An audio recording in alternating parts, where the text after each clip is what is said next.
Welcome to the Beyond Pain podcast with your host, Joe Gambino and Joe LaVacca. Join the two Joes, two physical therapists, as they discuss how to navigate the uncertainties of pain so you can move beyond it and get back to the activities you love most. This podcast is for Joe, and their guests to share their clinical thoughts and ideas based on their collective clinical experiences. Can this information be for you? Maybe, but we cannot know for sure. Therefore, it is always worth talking to your healthcare provider to make the best decisions in your care before you implement anything on this podcast. And please use common sense. Welcome back into the Beyond Pain podcast. I am one of your hosts, Joe Gambino, and I'm here with your other co-host, Joe LaVacca. This podcast is on YouTube. You can find us Cups of Joe _PT. You can find us on Instagram, Beyond Pain Podcast, and Joe and I both live on Instagram, it feels like. Joe Gambino, DPT for myself, and at Strength and Motion _PT for LaVacca over there. And that's it, Joe. Welcome back. Welcome back. It has been a interesting, hectic week, but we are coming to you for episode 52, which we just commented on would be the I didn't even pick it up. 1 year anniversary of the podcast. So, Joe, thank you. Listeners, thank you for joining us on this journey. And it's only just beginning. Beginning. Well, thanks for putting up with me for a year. Today, we have to go backwards hat as a result of our one year mark episode here. Why? Wouldn't it be going forward? Yeah, I always run my half forward. So we gotta. It's the switch up. That's fair. No, man, it's been a joy. We've obviously got to reconnect ourselves, which has been nice. I've got to meet some just random listeners from the podcast sharing nice thoughts. And maybe one of the more enjoyable things has just been talking to people I've just needed an excuse to reach out to on Instagram and, ask them questions. I'm looking forward to the next round of guests that we have on. We just came off a nice little streak with everyone. So we'll get some maybe summer lineup or a summer jam going. And, yeah, and I'm really excited. So again, listeners, I know we always put this out there, but if you have ideas or topics or things for the show, let us know and we'll be ready to incorporate them. But that's right. It's been a fun year, my friend. It has been. We do have that application form in the show notes. So if someone did want to work with us, they could fill it out. But you can even just use it to ask a question, or you can reach out to us, DM us on Instagram. More than happy to field those and talk about them and then make them episode content. But pretty sure today you have some questions. I have a question, but I have a question before the question because we're pretty up to date right now with our podcast releases. So this will still be probably relevant, I think, next week. Were you happy with your draft or at least the first round for the Chargers? I have not gotten a chance. I did not watch last night, and I have not really gotten a chance to dive into it. I know we got that running back from UNC, so that seems like it can there's a lot of success at the college level there, obviously. So we'll see how that transitions. But we definitely need. I don't want to continue to have old, hobbled running backs. One with multiple Achilles surgeries and an old Gus Edwards. Yes, they did all right last year, but it would be nice to hopefully find something that resembles an LT of the past. That would be a lot of fun. I agree. I like when teams identify that one need sometimes and maybe not always just chase what's the best available player. I think the Giants did a little bit of both, which was okay by me. I'm fine with the Jackson Dart pick only because this is the first quarterback that our head coach and our GM have actually picked together. They inherited Daniel Jones. It wasn't really their guy, but I think after their wonderful, magical season, a few years back, they sort of all thought they could live with each other and make it work. And we know how that turned out, Mr. Gambino. So If everyone in the organization was high on this one kid, hey, this is the current regime. This is what they got. So he's got really nice hair and a really awesome name. So I think he'll fit right in to the New York City vibe. Into the reeling Giants. I just hope that being so good looking with such awesome hair and such a cool name that he doesn't succumb to all the wonderful things that the city has to potentially offer. Because it does look like he has maybe even a girlfriend. I don't know if that girlfriend's going to make it. I don't know if that girlfriend's going to make it. It's going to be tough. It could be. We'll find out, man. Only time will tell here. Yeah, that's right. That is right. All right, All man. right. Well, let's Yeah. get Well, into the meat. I have a question for you, and it was sparked from a couple of conversations I had with clients this week. A couple of people who were, doing good and looking for the next step, and I thought maybe one or two people who were just trying to bite off too much in the moment, more than they can chew right now. So here's how the story goes. When a client asks you what they need to do to, let's say, relieve pain with a program, how do you approach that question? We'll start, maybe break it up into two parts, but that's part one. Okay. So what they need to do, I mean, my initial thought is whatever you need to. The simple answer, but I mean that it really depends on the person. I think it really depends on how they respond initially to sessions. So I mean, everything kind of based off. I know we talked about it a whole lot on this podcast, but I mean, it really depends on what specifically is going on, what kind of issue they're dealing with, how long the pain's been going on for, and then is there anything that we can find throughout our session that is like, I call it pain modifiers. So, can we actually bring down their pain? And if we can bring down their pain, then really what I tell them is at a minimum, you just need to sprinkle this bad boy into your day as much as possible to just help bring down pain. And once we bring down pain, then we can start to work on the mobility, the strength, return to running or return to golf or whatever that is for that person. So I guess that's a little harder. It feels like a very general question. How do you feel about that initial answer there? Yeah, I think it's fine. I know it's very general, and I wanted to just sort Fine. of That like, means it's not that good, huh? no, no, no, no, it's perfect. No, I wasn't really expecting anything. I know it was very general, but I figured it was because it was so general, we can run with a lot of different directions. And because it was my question, maybe I had a little bit more time for an answer. So when I think of what somebody asks me what they need to do to help themselves with pain, and when we're just talking about pain, my honest answer is sometimes you probably don't need to do anything to help your pain. A lot of injuries, a lot of pain episodes ebb and flow. It may not matter that you run 150 miles a week. It may not matter that you strength train 8 days a week. You can still succumb to pain because it is a very complex experience. So if you're just looking for a program or you're just coming to me for pain relief, then I can tell you, you can take medication. You can do heat or ice. You can wait it out. You can do absolutely nothing. You can rest, right?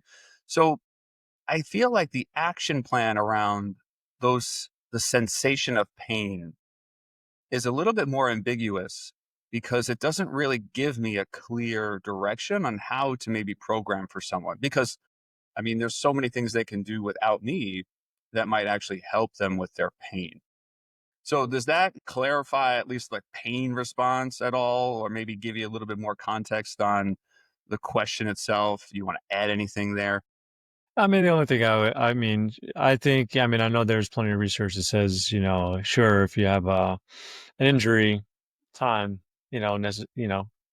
heals all wounds in a sense is what it says. A good chunk of injuries or pain that pops up will go away, but there's also a lot of people who just can't get over pain cycle, right? Either they have pain for 2, 3, 4, 10, 15 years, right? Sure, maybe like cyclical, but at the end of the day, they can't. There's nothing they can do, or they seem like there's nothing they can do to kind of get out of that hump.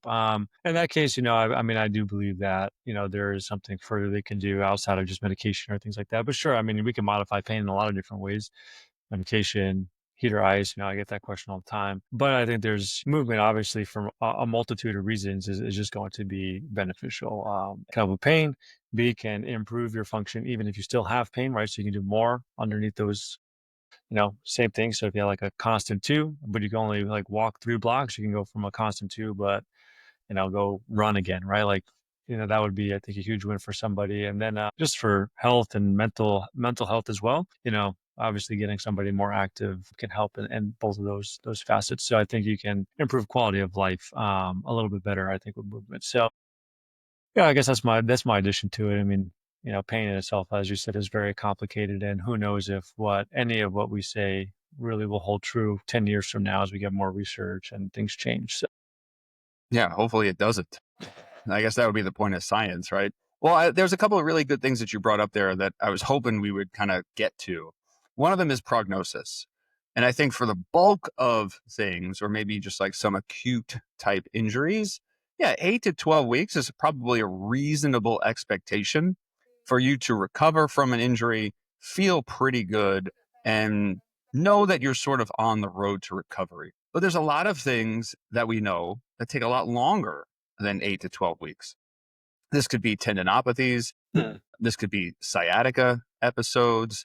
This could be patellofemoral pain, right? This could be plantar fasciitis. A lot of things that we've talked about on the show already. So I think that's always worth mentioning to people that, hey, Mhm. look, even though you're implementing this plan, our hope is that we can accelerate your recovery to feel better. However, a lot of the data that we're mentioning suggests you're still going to have pain for a pretty long period of time. And it means that you're not doing anything wrong. It doesn't mean you have to run to surgery. It doesn't mean you have to get an injection anywhere or force yourself into some treatment like shockwave therapy or dry needling or anything like that. It just means we need patience and we need to make sure that we're progressing in a maybe functional manner, or like you said, which I love, improving your quality of life. So I think that's where I try to make these distinctions in the sand for people to say the pain situation or the pain program is a little bit more complicated and a little bit more nuanced and may just take more time no matter what we do, compared to maybe the next question that I've been getting this week is, what should I be doing? Right. Mhm. So they start to feel, maybe I don't even want to say better, but they're realizing I can go to the gym and not feel worse off with this guided program. Mhm. I can actually do the things I was scared of doing and they're not having any negative impact. So naturally, people, human beings, I want to add, I want to add, I want to add. And now it's, well, what should I be doing? And how do you approach that question with clients on what should they be Mhm. doing? Now we maybe shift into health mode. Yeah, I mean, this is why I like to incorporate the fitness and the rehab stuff all at the same time because I just think that they just go hand in hand, right? Like, sure, we can work on just the rehab stuff, but I just feel like it works so much better when you put the two. And I think anyone, pain, injury, whatever it is, that continuing to move and do things is beneficial. The research shows that from a pain perspective. You have low back pain, like one of the best things you can do is as long as it's not like a something that's an irritant for you is just get up and walk and move around, right? Like, so it's clear that that movement can help with the recovery process. So mainly the way that I kind of look at it with my clients is like, we let pain dictate what you can and cannot do. If they really enjoy something and they don't really want to kind of give it up, well, we let pain kind of guide that process. Otherwise, what we do is just, I mean, I kind of like almost like green flag, yellow flag, red flag movements that we have based on like what pops up on your assessment. So we want to look at, I don't know, the shoulder, and I find like rotation is really painful and reaching up is painful, then it's probably not a great idea for that person to be like overhead pressing all the time, right? It's just going to piss off their shoulder. So we would red flag overhead pressing, and then maybe we like yellow flag like a landmine press. If you can tolerate that, then we can still do some pressing in that format. And then we can do any other pressing variation that doesn't bother your shoulder. So maybe they can still do push-ups or some chest presses or incline presses are fine. So we can then sprinkle those things in there. That's how we'll do it. So we just take out the big irritants. We put in the things that they can have success now, so that this way they can still get that fitness effect. They can still train and feel like they do stuff in the gym. It builds confidence, right? A lot of times with people who I talk to who have had years of pain, they're not even confident that they can get better, right? So like this is like, look, I can get back in the gym, I can push a little bit, and I'm not getting these massive flare-ups, or I can actually feel like I'm doing work again. That's huge for somebody. So that's kind of really why I like that kind of component of things, and is really just pull out the things that are irritants for somebody and just let them run with what they can do. And that's a lot of benefits there, in my opinion, Yeah. at least. Yeah, I think combining the training and rehab has probably allowed me to stay in business. It is really a nice extra addition for people to Mhm. know that they're getting this complementary service while they're recovering from their injury or trying to learn how to cope with pain. How I typically have been approaching that with a few clients mainly because I always push out to people that I like working with people in chronic pain who've been deconditioned for a long time, who do have lots of that fear and anxiety sort of mixed in. Maybe they've gone through a couple of other programs that didn't quite see the success that they wanted. When we get to that point of them asking, what should I be doing now that my fear is a little bit less, my anxiety is a little bit less, maybe my pain is even a little bit more stable? I always just bring it right back to their goals. Well, you told me you want to get stronger. Here's what it takes to get stronger. I would suggest, if you were going to make the most bang for your buck, could you look at your schedule right now and commit 2 days a week to some form of strength training? It doesn't have to be very long. It could be 30-minute sessions. How does that sound? And I just give them a little bit of space, right? Because now they have to realize, or what I hope they realize, is when they add things to their goals, it takes time. It takes sacrifice. They have to be willing to make a trade-off somewhere. And sometimes people say 2 days a week might be hard. To which I say, great. Think about this. You're not doing any strength training right now during the week, but you want to get stronger. So we can probably see a lot of results going 1 day a week. What's that easiest day of the week for you to start at least some sort of strength or resistance program? Or maybe it's the half hour is, I can never find a half hour. Can you find 15 minutes then, or 10 minutes twice a week, right? So I think understanding the client's environment, what their schedule looks like, but then most importantly, probably bringing it back to their goals. Because I have a client right now who's had really chronic low back pain, has been working with a trainer and a movement coach who's absolutely wonderful. And here's the deal. Now that he's been getting a little bit more progression with her and getting that maybe reassurance of what he needed from a medical professional, from me, he came up to me yesterday and he was like, hey, I really feel like I'm getting stronger. I want to know what the next step is now. And I said, terrific. I agree. I think you are getting stronger. I think maybe now looking at you and your goals, let's start adding in some aerobic work or conditioning work. And he said, well, I really think I should focus on the strength stuff. I don't want to lose anything by doing aerobic. And I'm like, well, okay, great news. You won't. And it actually will enhance your potential to probably have more output during your strength workouts. So I think the way that I approach it is bring it back to clients' goals. If they did want to run more, if they were a little bit more maybe in tune to this idea of I need to lose weight, okay, yeah, then maybe I'm going to try to get them into something a little bit more aerobic, maybe for longer durations of time, just so they can burn more calories. But then once they dial that in or they have that one component, well, now I want to build that well-rounded idea for them. And then going back to activity guidelines that you and I have talked about on the show, CDC, World Health Organization, American College of Sports Medicine.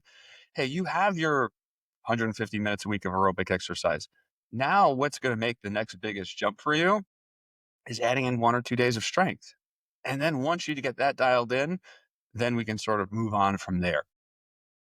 But I think for me, goals number one, and I'll share one last story, if I may, because I think this is where it's really important, where I have one other client, also chronic low back pain. She actually has osteoporosis, but she's so scared to move or lift that really for probably the better part of a year, it's just been getting her to feel safer with movement. And we're finally at the point where she's lifting like 25 pounds off the floor. And she's like, okay, cool. Nothing's happening. Nothing's happening. And I'm like, yeah, I know. Now we need to get you much higher if we're building bone. Remember, you have to keep coming back to your goal. If you want to start building bone, we need to go heavier. We need to get these loads matching your capabilities. And, she's still been a little bit resistant, a little bit apprehensive.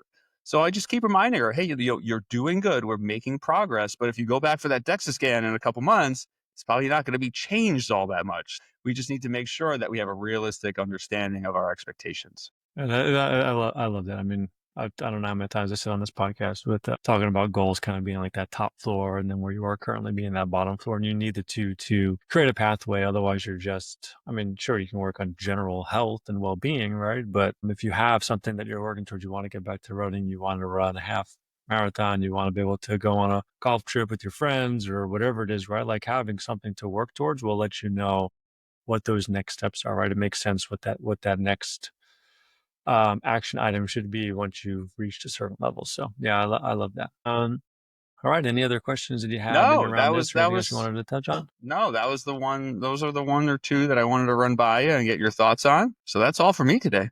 All right. Well, take us home then.